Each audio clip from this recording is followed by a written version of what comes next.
बटाला में संत त्रिलोचन दास जी महाराज के 38वें गुरु गद्दी दिवस को समर्पित विशेष धार्मिक समागम आयोजित किया गया है, जिसमें सीएम भगवत सिंह मान शामिल हुए हैं। इस दौरान सीएम मान ने जनसभा को संबोधित करते हुए कहा है कि संतों का जीवन हमें आपसी भाईचारे और नैतिकता की प्रेरणा देता है।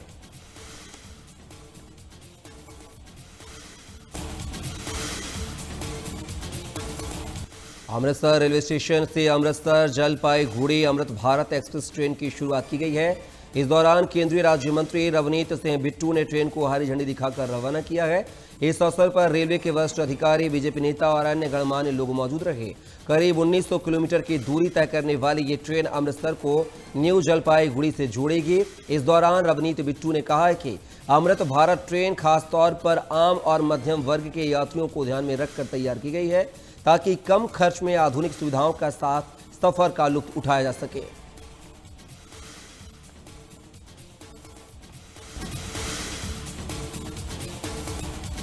पंजाब और चंडीगढ़ में चुनाव आयोग ने 15 जून से स्पेशल इंटेंसिव रिवीजन शुरू करने का ऐलान किया है। चंडीगढ़ में प्रेस कॉन्फ्रेंस कर पंजाब की मुख्य चुनाव अधिकारी आनंदिता मिश्रा ने कहा है कि एसआईआर के लिए 2 फॉर्म भरे जाएंगे, 1 कॉपी मतदाता को दी जाएगी। बता दें कि पंजाब में 2027 में विधानसभा चुनाव होने हैं और राज्य में करीब 2 करोड़ 14 लाख मतदाता हैं। एसआईआर के तहत बूथ लेवल अधिकारी घर घर जाकर मतदाताओं का सत्यापन करेंगे। इस दौरान नए वोटरों के नाम जोड़े जाएंगे, जबकि गलत, फर्जी या दोहराए गए नाम वोटर लिस्ट से हटाए जाएंगे। इससे पहले पंजाब में आखिरी बार 2005 में एसआईआर हुआ था।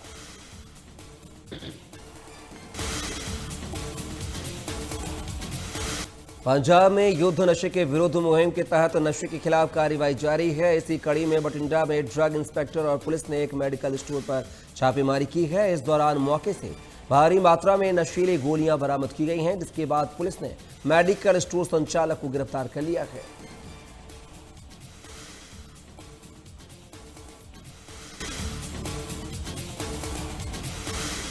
जालंधर की 61 साल की नरेंद्र कौर ने 10वीं कक्षा की परीक्षा पास की है। नरेंद्र कौर ने शहीद भाई तारा सिंह खालसा ओपन स्कूल से 650 में से 500 अंक हासिल किए हैं। उन्होंने बताया है कि शादी के समय उनकी पढ़ाई रुक गई थी, लेकिन पढ़ने की इच्छा थी। परिवार के सहयोग से उन्होंने दोबारा पढ़ाई शुरू की है। अब वो 12वीं और आगे ग्रेजुएशन करना चाहती हैं।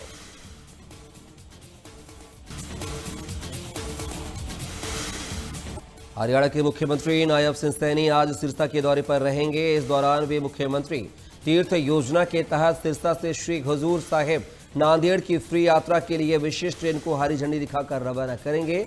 इस ट्रेन में यात्रियों के नाश्ते और पानी को लेकर विशेष व्यवस्था प्रशासन की तरफ से की गई है। विशेष रूप से 5 हेल्थ डेस्क बनाई गई हैं, जिसमें यात्रियों को प्लेटफॉर्म से लेकर अन्य सुविधाओं के बारे में जानकारी दी जा सके। मुख्यमंत्री के दौरे को लेकर प्रशासन की तरफ से तैयारियां पूरी कर ली गई हैं। कार्यक्रम की सुरक्षा के लिए 650 पुलिसकर्मी तैनात किए गए हैं।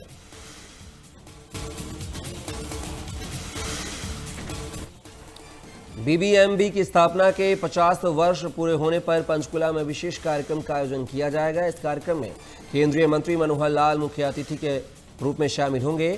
कार्यक्रम की शुरुआत सुबह 10:30 बजे पंचकुला के इंद्रधनुष ऑडिटोरियम में होगी, जिसमें बीबीएमबी की उपलब्धियों को प्रदर्शित करने के लिए एक विशेष प्रदर्शनी का भी आयोजन किया जाएगा। केंद्रीय मंत्री मनोहर लाल कार्यक्रम को संबोधित करेंगे, जिसमें वे बीबीएमबी के 50 वर्षों की उपलब्धियों और भविष्य की योजनाओं पर प्रकाश डालेंगे।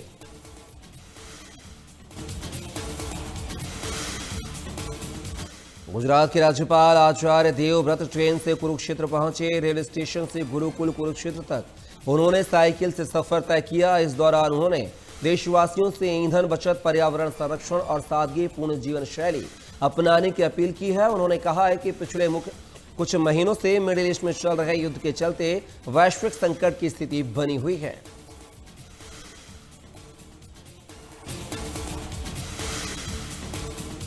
हरियाणा के अंबाला और यमुनानगर में बाढ़ से निपटने के लिए मॉक ड्रिल आयोजित की गई है, जिसमें पुलिस प्रशासन, फायर ब्रिगेड, स्वास्थ्य विभाग और एनडीआरएफ की टीमों ने हिस्सा लिया है। इस दौरान बाढ़ की स्थिति से निपटने और लोगों को सुरक्षित निकालने का अभ्यास किया गया है। इस मॉक ड्रिल का आयोजन इसलिए किया गया ताकि जिला प्रशासन मानसून के दौरान किसी भी आपात स्थिति से निपटने के लिए पूरी तरह से तैयार रहे। साथ ही अलग अलग विभागों के बीच तालमेल को परखना और लोगों को जागरूक करना है ताकि जरूरत पड़ने पर तुरंत राहत और बचाव कार्य किया जा सके।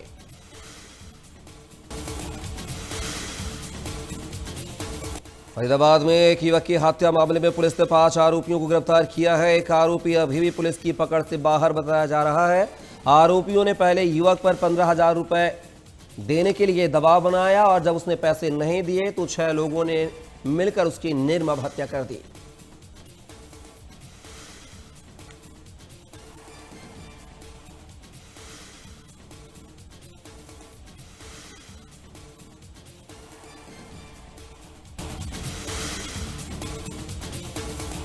फरीदाबाद पुलिस की एंटी विफल थीम स्क्वाड टीम ने वाहन चोरी की वारदातों को अंजाम देने वाले गिरोह का भंडाफोड़ किया है।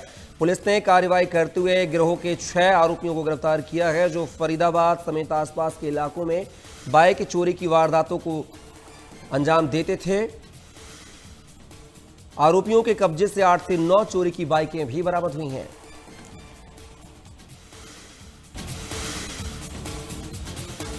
उत्तर प्रदेश के मुख्यमंत्री योगी आदित्यनाथ आज महाराजगंज के दौरे पर रहेंगे। इस दौरान वे नौतनवा विधानसभा क्षेत्र में 203 करोड़ रुपए से ज्यादा की लागत की कई विकास परियोजनाओं का लोकार्पण और शिलान्यास करेंगे। साथ ही सीएम योगी जनसभा को भी संबोधित करेंगे। इस दौरान सीएम योगी आदित्यनाथ लोगों को यूपी सरकार की ओर से चलाई जा रही जन कल्याणकारी योजनाओं के बारे में बताएंगे। मुख्यमंत्री के कार्यक्रम को लेकर प्रशासन की तरफ से सुरक्षा के इंतजाम किए गए हैं।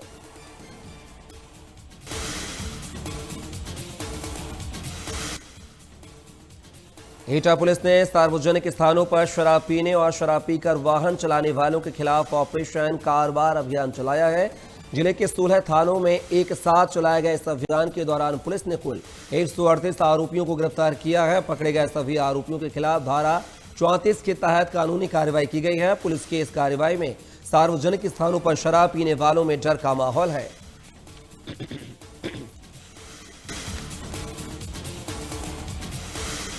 रायबरेली के हरचंदपुर थाना क्षेत्र के कंडूरा गांव में प्रशासन ने बड़ी कार्रवाई की है। इलाहाबाद हाईकोर्ट के आदेश पर राजस्व विभाग ने तालाब की जमीन पर बने अवैध मकानों को ध्वस्त कर दिया है।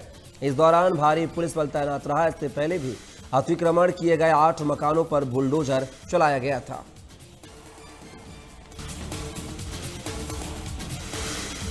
यूपी के सीएम योगी आदित्यनाथ ने दिल्ली में केंद्रीय गृह मंत्री अमित शाह से उनके आवास पर मुलाकात की है। दोनों नेताओं के बीच करीब 45 मिनट तक चर्चा हुई है। इसके बाद सीएम योगी ने बीजेपी के राष्ट्रीय अध्यक्ष नितिन नवीन से भी मुलाकात की है। इस मुलाकात को बेहद अहम माना जा रहा है क्योंकि हाल ही में हुए यूपी कैबिनेट विस्तार के बाद दोनों नेताओं के बीच ये पहली बड़ी बैठक थी।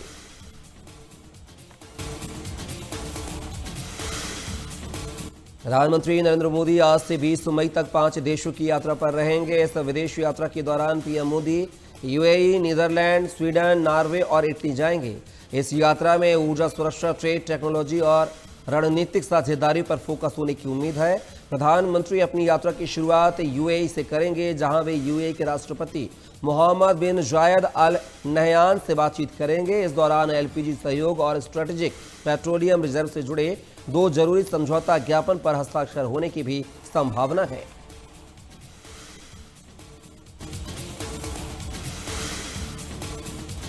नीट 2026 पेपर लीक विवाद को लेकर केंद्रीय शिक्षा मंत्री धर्मेंद्र प्रधान के आवास पर अहम बैठक हुई है जिसमें नीट परीक्षा को दोबारा आयोजित करने समेत कई अहम मुद्दों पर चर्चा की गई है। इस बैठक में उच्च शिक्षा सचिव, स्कूल शिक्षा सचिव, एनटीए के महानिदेशक, सीबीएसई के अध्यक्ष समेत शिक्षा के कई बड़े अधिकारी शामिल हुए हैं। बैठक का मकसद नीट परीक्षा को नए सिरे से कराने की तैयारियों की गहन समीक्षा करना था। आधिकारिक सूत्रों के मुताबिक बैठक में मेडिकल प्रवेश परीक्षा को सही ढंग से आयोजित करने से जुड़े हर एक पहलू पर बहुत ही बारीकी और विस्तार से चर्चा की गई।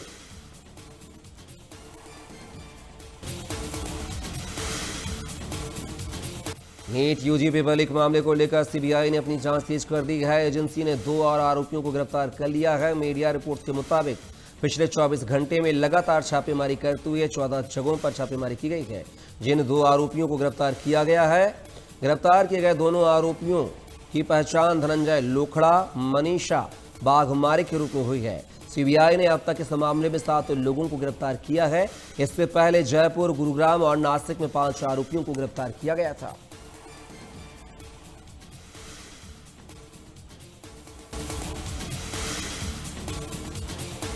पूर्व केंद्रीय मंत्री और हमीरपुर से बीजेपी सांसद अनुराग ठाकुर का नीट परीक्षा विवाद पर बयान सामने आया है। उन्होंने कहा है कि मामले में सीबीआई की जांच जारी है। तो वहीं पीएम मोदी की ओर से पेट्रोल डीजल की बचत को लेकर उठाए गए कदमों पर कहा है कि पीएम मोदी ने साफ संदेश दिया है कि चाहे प्रधानमंत्री हो या मुख्यमंत्री, मंत्री या आम नागरिक, जहां संभव हो ईंधन की खपत कम करनी चाहिए और अनावश्यक यात्राओं से बचना चाहिए।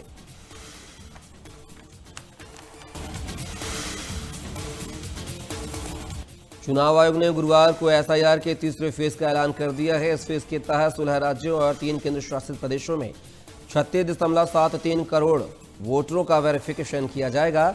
एसआईआर के तीसरे फेज के बाद हिमाचल प्रदेश, जम्मू कश्मीर और लद्दाख को छोड़कर पूरे देश में एसआईआर की प्रक्रिया हो जाएगी। तीनों बचे हुए राज्यों में खराब मौसम और जनगणना के कारण एसआईआर के शेड्यूल के घोषणा बाद में की जाएगी।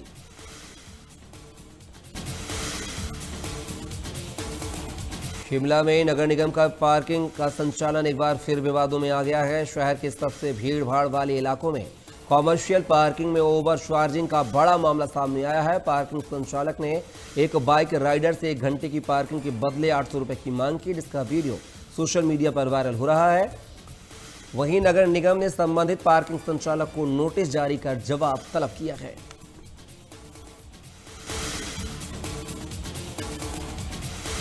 मिडिल ईस्ट में जारी तनाव के बीच अमेरिका ने स्ट्रेट ऑफ हॉर्मुज को लेकर बड़ा बयान दिया है। अमेरिकी राष्ट्रपति डोनाल्ड ट्रंप ने दावा किया है कि चीन ने इस समुद्री रास्ते को फिर से खुलवाने में मदद की पेशकश की है।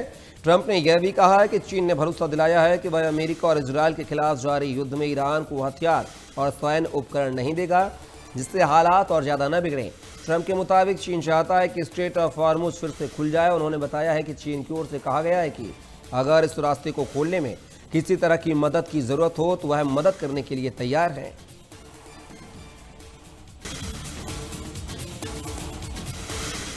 अमेरिकी राष्ट्रपति डोनाल्ड ट्रंप ने चीन के राष्ट्रपति शी जिनपिंग को दोस्त कहा है। चीन दौरे पर गए ट्रंप ने जिनपिंग की तरफ से घोषणा की है कि चीन के राष्ट्रपति 24 सितंबर को व्हाइट हाउस का दौरा करेंगे।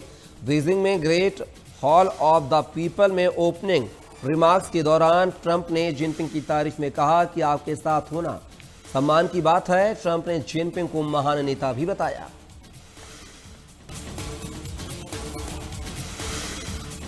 ईरान की राजधानी तेहरान में युद्ध से प्रभावित करीब 80% इलाकों की मरम्मत पूरी कर ली गई है। तेहरान के उप गवर्नर सैयद कमालुद्दीन मिर्जाफरियन ने कहा है कि अमेरिका और इजरायल के हमलों में तेहरान प्रांत की 60,000 से ज्यादा रिहायशी इमारतें प्रभावित हुई थीं। जानकारी के मुताबिक 28 फरवरी से शुरू हुए अमेरिका, इजरायल और ईरान युद्ध में ईरान को करीब 270 अरब डॉलर का नुकसान हुआ है। युद्ध के दौरान कई पुल, बंदरगाह, रेलवे नेटवर्क, विश्वविद्यालय, रिसर्च सेंटर, बिजली संयंत्र और वाटर प्यूरिफिकेशन प्लांट को निशाना बनाया गया था। इसके अलावा बड़ी संख्या में अस्पताल, स्कूल और आम लोगों के घर भी क्षतिग्रस्त हुए थे।